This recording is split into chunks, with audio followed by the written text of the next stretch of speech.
안녕하세요. 이번 시간에는 우리가 변화해야 되는 이유에 대해서 얘기해 보도록 하겠습니다. 이게 미래학자 유발 하라리는요, 그 얘기를 했어요. 10년에 한 번씩 우리는 새로운 기술을 습득을 해야 된다, 이런 얘기를 했거든요. 근데 그게 맞는 얘기인 게, 우리가 지금 10년 전에만 보더라도 이제 아이폰, iOS 그게 나온 지 한 4, 5년 정도밖에 안 됐을 때거든요. 그러니까 그 당시의 패러다임은 스마트폰에 대한 의존도가 지금처럼 높진 않았어요. 그리고 제가 병특 회사에서 만들었던 어플도 12, 3년 전? 12, 3년 전 얘기니까, 그러니까 그때는 스마트폰이 그냥 기존에 쓰던 그냥 전화기 용도 플러스 알파 좀 더 재밌는 게임 할 수 있고, 그리고 뭐 카카오톡 이렇게 막 킬링 앱들이 별로 없었어. 근데 지금은 거의 모든 업무, 그러니까 은행부터 해가지고 되게 중요한 업무들이 스마트폰 중심으로 돌아가는 게 있으면서 오히려 PC로 보는 게 서브적인 역할을 하는 느낌이 되게 많더라고요. 우리가 이게 느껴지는 것도 요 정도인데, 이제 앞으로 이제 10년 뒤에는 정말 또 완전 다른 직업이 또 생기겠죠. 엄청나게 많이 생기겠죠.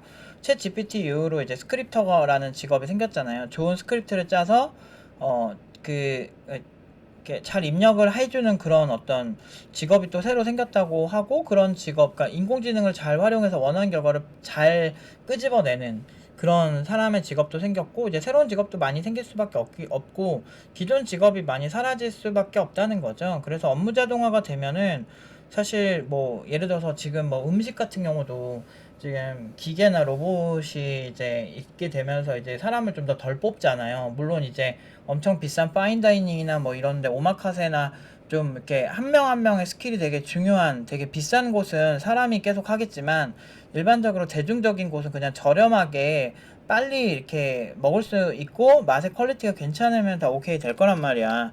그렇게 되면은 이제 점점 실용주의적으로 바뀌는데, 이제 로봇 공학 같은 게 많이 발달하겠죠. 근데 로봇 공학은 로봇 전문가나 하드웨어 전문가가 일단은 필요하겠고, 그 다음에 개발자들도 많이 필요하단 말이죠. 왜냐면 그 안에 들어가는 인공지능은 개발자들이 짜기 때문에. 그래서 그 2명 이상의 전문가가 같이 협심해서 만드는 게 로봇공학의 특징이거든요. 왜냐면 이게 제가 그러니까 예전 맨 처음 대학교 다닐 때 거기서 메카트로닉스 학과 이런 거 보면 거기서도 프로그래밍 언어를 다 해요. C나 C++ 같은 걸로 로봇을 제어하거든요. 근데 예전에는 그냥 단순히 로봇을 컨트롤하는 정도면 됐는데, 지금 같은 경우는 이제 구글의 웨이모 같은 경우, 그러니까 무인 자동차 이런 택시 같은 거 있잖아요. 그런 것만 보다 아시겠지만 이게 되게 섬세한 게 되게 필요해요. 데이터 통신도 많이 필요하고 섬세한 컨트롤이 필요하기 때문에 인공지능 전문가가 많이 필요해질 수밖에 없다는 얘기가 거기 있는 건데, 근데 지금 인공지능이라고 해서 나중에 10년 뒤에 인공지능이니까 아닐 수도 있다는 거죠. 오히려 어느 정도 완성된 인공지능 엔지니어들은 그냥 먹고 살겠지만, 이제 그러니까 지금처럼 이렇게 인공지능을 많이 엄청나게 잘하지 않더라도 직업을 찾을 수 있는 시대는 지금이 오히려 개꿀이라는 거죠. 근데 이게 또 개발자도 많아지고 그 수요에 충족한다면 그 이후에 좀 더 깊이 들어간 인공지능 개발자가 필요한다든지, 아니면 또 다른 패러다임의 직업이 생길 수밖에 없어요.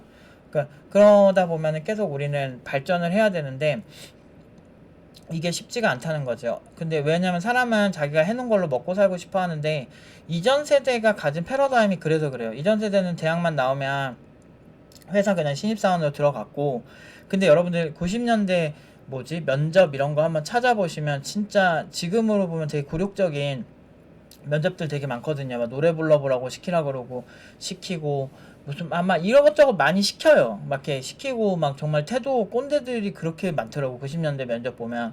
그래서 되게 좀 역겨울 정도로 막 그런 게 되게 심하거든요. 요즘 사람들은, 근데 그때는 그렇게 하고 평생 직장을 만들어서 들어갔는데 나름대로 장단점이 있죠. 요즘 사람들 자존심 세가지고 그렇게 막 굴욕적으로 회사 생활하면서 뭐 상사한테 막 진짜 저녁 늦게도 전화 받고 이런 거 되게 싫어하는데, 그때는 그걸 다 감당하면서 평생 직장으로 살았던 거거든.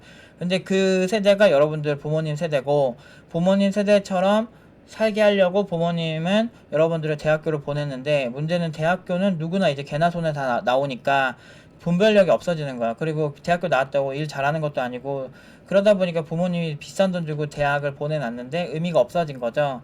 그래서 근데 부모님 말만 잘 들은 사람들은 좀 문제가 생긴 게, 부모님이 대학만 가고 거기만 졸업하면 좋은 직장을 자기 시대 때처럼 구할 거라 생각했는데 실제로는 절대 그렇지 않더라 이거지. 그러니까 시대가 달라져서 그건 아무 의미가 없다 이거지. 그러다 보니까 부모님 세대 유튜브가 있었던 것도 아니고 인터넷이 막 보편적인 때도 아니잖아. 그러다 보니까 이제 사람들이 이제 억울한 거지. 근데 억울한 게 아니고 그냥 부모님 말만 듣고 판단한 본인도 잘못이 있는 거죠. 근데 시대가 바뀌는데 부모님 시대 때 무슨 뭐 스마트폰으로 게임하고 스마트폰으로 뭐 데이팅 어플 찾고 이런 시대는 아니잖아. 그러니까 애초에 너무 패러다임이 다른 거지. 그러니까 세상이 이렇게 달라졌는데 젊은 사람들이 빠르게 더 적응하는 거지. 부모 세대는 그렇게 빠르게 적응 못해요. 그러다 보니까 이제 젊은 사람들이 알아서 판단해야 되는데 모든 기능들이 되게 태화되는 시대가 된 거지. 그러니까 우리는 부모가 여러분들의 모든 거를 일거수일투족을 10대 때부터 다 해주려고 하고 그러다 보니까 수동적이고 시키는 것만 하라고 하는데 되게 그 안 좋은 자본주의에서 가장 안 좋은 방향의 공부를 시켜요. 왜 그러냐면 일단은 여러분들 그 어떻게든 꼬투리 하나 잡아서 갑질하고 공격하려는 게 우리나라 사람들 그 종특이거든. 근데 그러니까 그 말 한마디 이런 것도 오히려 저 같은 사람들한테는 그런 클레임이 잘 안 걸려요. 뭐 말을 어떻게 하든 저 새끼 좀 원래 저러니까 이러고 말거든. 근데 되게 착한 선생님들이나 최근에 많은 진짜 착한 사람들이 그런 구설수에 많이 오르더라고요. 그래서 막 엄청 착한 그 선생님도 보면 이번에 뭐 지호민 씨 사태만 보더라도 그 선생님이 그래도 되게 천사드만 근데 천사인데도 불구하고 완전 그렇게 되는 거 보고 난 참 내가 선생이었으면 아마 나는 저렇게 당하고 있지만 않을 것 같은데 그래도 사람들이 그걸 알아줘서 좀 다행이지 않나라는 생각이 좀 들었어요. 그 선생님이 진짜 되게 착해 보이셨거든. 좀 안타깝더라. 세상이 참 어떻게 하다가 이렇게까지 됐을까라는 생각이 들고 좀 되게 좀 씁쓸했어요. 저는 좀 되게 씁쓸했습니다. 아무튼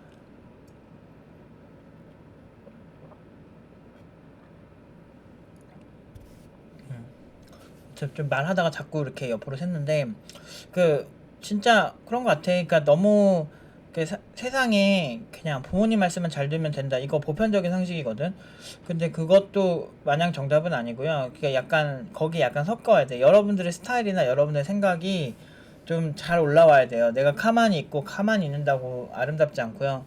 남들이 말하는 하기 싫은 거 있잖아요. 하기 싫은 거 위주로 했을 때 보통은 많은 사람들이 여러분들을 존중해요. 예를 들면 내가 헬스장 가기 싫어. 내가 몸이 좋아지고 싶은데 헬스장 가기 싫어.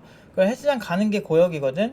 근데 그거를 매일매일 잘 가면 몸이 좋아지고 건강해지기도 하고 여러분들이 봤을 때도 건강미가 넘칠 거고 그래서 사람들이 그러면서 또 성적 매력도 있고 그렇게 되면은 그것도 되게 좋아할 수 있고 아니면 여러분들이 만약에 내가 능력이 부족해서 좀 그래 그러면은 좀 돈을 잘 벌면 돈 잘 버는 사람 싫어하는 사람 없어요. 웬만하면. 그러니까 뒤에서 질투할 수는 있는데 표면적으로는 대놓고 치료하기는 좀 그렇죠. 근데 여러분들 돈이 없어서 질투 자체를 안 받는 게 나으세요? 아니면 질투 받더라도 돈 많은 게 나으세요? 하면 다 후자 선택할걸요? 원래 능력 있으면 질투 받을 수밖에 없어요. 세상이 그러더라고. 그래서 뭐 필요 이상으로 인간관계를 깊게 사귀지도 않는 이유가 거기 그래요. 그리고 어느 정도 저는 근데 많이 베푸는 성격이긴 한데 어느 정도 베풀고 그 이상 바라지도 않아요. 왜냐면은 바랄 이유가 없어. 인간은 이기적이라.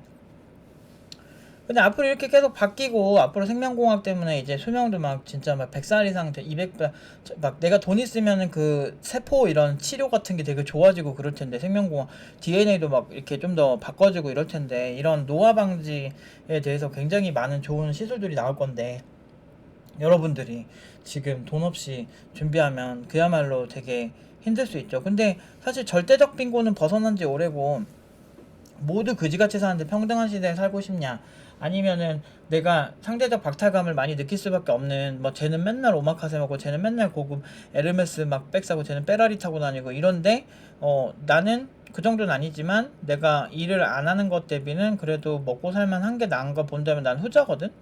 이건 진짜 뭐 사람마다 생각이 다를 수는 있겠지만 내 옆에 있는 사람들이 너무 잘 나가면 사실 질투가 생길 수밖에 없어요. 그건 인간이 집단주의적이라서 그래요. 근데 이런 상황에서 여러분들이 미래를 그냥 가만히 질투만 하고 하는 것보다는 사실은 미래를 어떤 식으로 내가 더 설계를 잘해서 어떤 식으로 나의 형질을 변화하느냐, 내 습관을 어떻게 변화하느냐가 굉장히 중요하거든. 그래서 제가 10년 전부터 이거를 미리 예측을 하고 10년 전에 팀워크 커리큘럼 만들 때부터 복합적으로 배워서 언제든 변화할 수 있는 개발자가 되는 게 가장 앞으로 유리할 것이다. 그리고 많은 회사에서 그런 개발자들에게 고연봉을 준다라고 얘기했고, 그런 여러분들에게 말했던 약속을 연봉으로 다 지켜드렸죠. 이게 실력이에요. 이게 실력이 있고, 그리고 이런 큰 패러다임은 내가 편한 방식을 선택하면은 보통 결과가 안 좋고요. 내가 좀 편하진 않지만 확실한 방법을 찾고 싶다면 결국에는 조금 어렵지만 확실한 방법을 선택하는 게 좋거든요. 그래서 저도 항상 대충대충 짜놓은 코드가 나중에 나를 힘들게 하는 케이스를 많이 봤어요.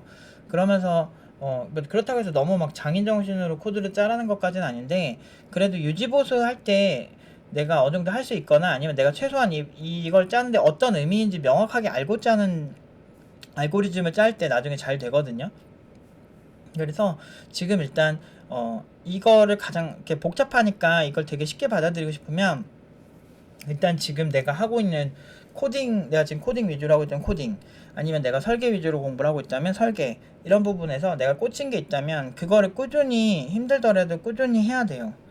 헬스장에 헬스하는 사람들도 힘들지만 하는 거예요. 무거운 무게를 드는 게 쉽겠습니까? 팔에 힘 막 떨어지고 막 그런데, 근데 그런 걸 하니까 몸이, 아 얘는 지금 무거운 걸 매일매일 드는 애구나, 아 우리 내 근육이 변화해야 되겠어요. 우리 몸은 고통을 줬을 때 변화하거든요.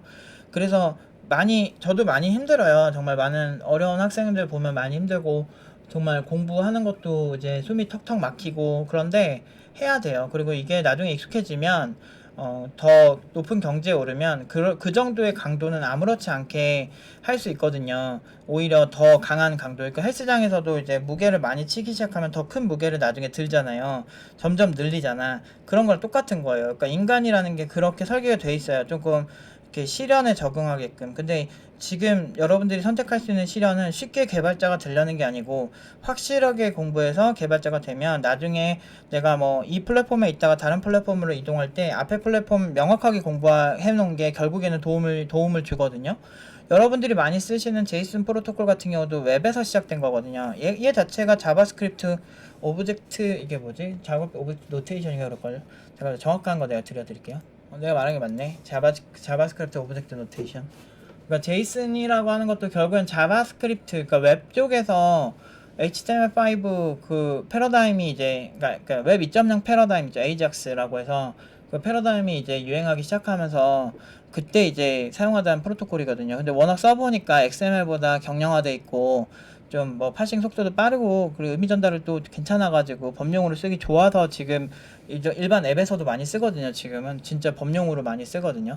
그러니까 그런 것처럼 어떤 기술 하나에서 시장 파생돼서 공통 패러다임으로 가져가는 기술도 되게 다양하고, 그래서 좀 하나라도 야물딱지게 좀 해보는 게 좋아요. 제가 이렇게 뭔가 못하고 약간 좀, 아 얘는 좀 이렇게 회사에서 사랑 못 받겠다 하는 애들 보면 그런 부분이 좀 부족하더라고. 뭔가 얘를 딱 믿고 싶다라고 하기에는 좀 1% 부족한, 그러니까 그런 어떤 묘한 그런 부분만 좀 없애도 좋은데. 그리고 제가 맨날 우리가 뭐 공산주의 사회주의 이런 얘기하면서 막 멘탈 얘기 많이 하잖아요. 그 이유가 자기가 평소 하는 생각이 결국 행동에 반영되거든요. 그래서 나는 회사 사장의 희생양인 불쌍한 개발자야, 막 비련의 남주인공 여주인공 돼가지고 그런 마인드로 사는 사람 치고 그 위로 올라가는 사람을 본 적이 없어요. 그러니까 제가 그런 부분도 되게 중요하게 생각을 하는 거죠. 오히려 개발보다 개발을 바라보는 태도가 더 중요한 것 같아요, 요즘은. 아무튼 오늘은 여기까지 말씀드리도록 하겠습니다.